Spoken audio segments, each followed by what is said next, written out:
So let's talk about respiratory viral infections first.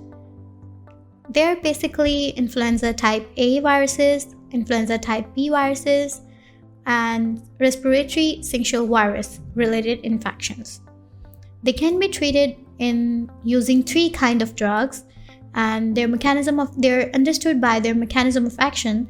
For example, neuraminidase inhibitors, and the second one is adamantane antivirals, and the third one are going to inhibit the replication of DNA and RNA, which we're going to discuss further. So firstly, talking about neuraminidase inhibitors, they are known as oseltamivir and zanamivir, commonly effective against both type A and type B influenza virus, and they are not going to interfere with the immune response of influenza vaccine. So what happens is that influenza virus employ a specific neuraminidase that is inserted into the host cell membrane of the purpose of releasing newly formed virions. So this enzyme is really essential for the viral cycle, but both of the drugs are going to inhibit that enzyme, and this is going to prevent the release of new virions and the spread from cell to cell. So these drugs are both, if we talk about their pharmacokinetics, then oseltamivir is an orally active drug, while zanamivir is not orally active, but it is given via inhalational route. And both of the drugs are excreted unchanged in urine.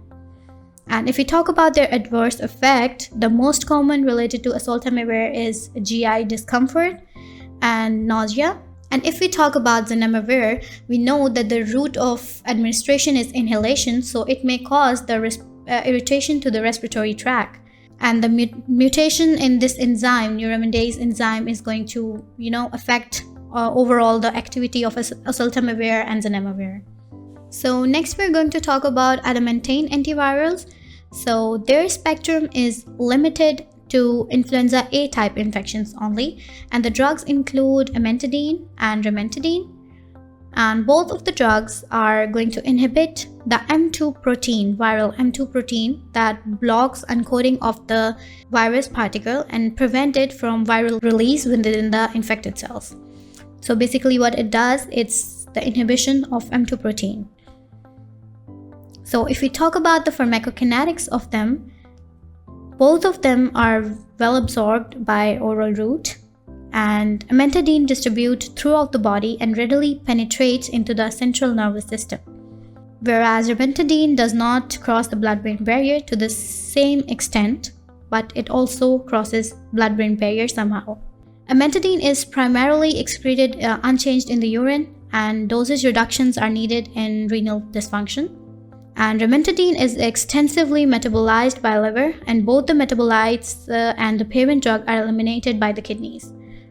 So both of them are going to be metabolized in liver, and the excretion route is obviously the kidneys.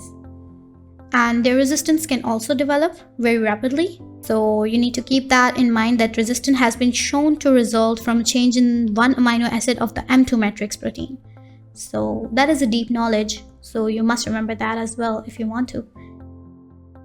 And if we talk about the adverse effects, as we just discussed, that amantadine is going to be crossing blood-brain barrier more, so CNS-related side effects are more visible in that. That includes insomnia, dizziness, and ataxia. And if we talk about the rimantadine, GI intolerance, and it should be used cautiously in pregnant patients and lactating mothers. So it does not involve that much CNS effects inside it, because it does not cross a blood-brain barrier that much as amantadine. So the last one is inhibition of replication of DNA or RNA, and it is done by ribavirin most commonly. It is effective against a broad spectrum of DNA and RNA viruses, and it is used to treat immunosuppressed infants and young children with severe RSV infections. Ribavirin is also effective in chronic hepatitis C infections when used in combination with interferon alpha. So in the mechanism of action, it's going to inhibit the replication by converting itself from phosphorylation to the 5-phosphate derivative. So the major product is going to inhibit the guanosine triphosphate formation, preventing viral messenger RNA capping and blocking RNA-dependent RNA polymerase. If you talk about its pharmacokinetics, it is effective orally and also effective by inhalation as well. And aerosols are used commonly for RSV or respiratory syncytial virus infection.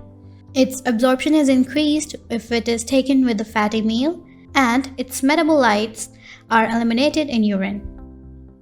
If we talk about the adverse effects, the ribavirin include dose-dependent transient anemia, and elevated bilirubin has also been reported.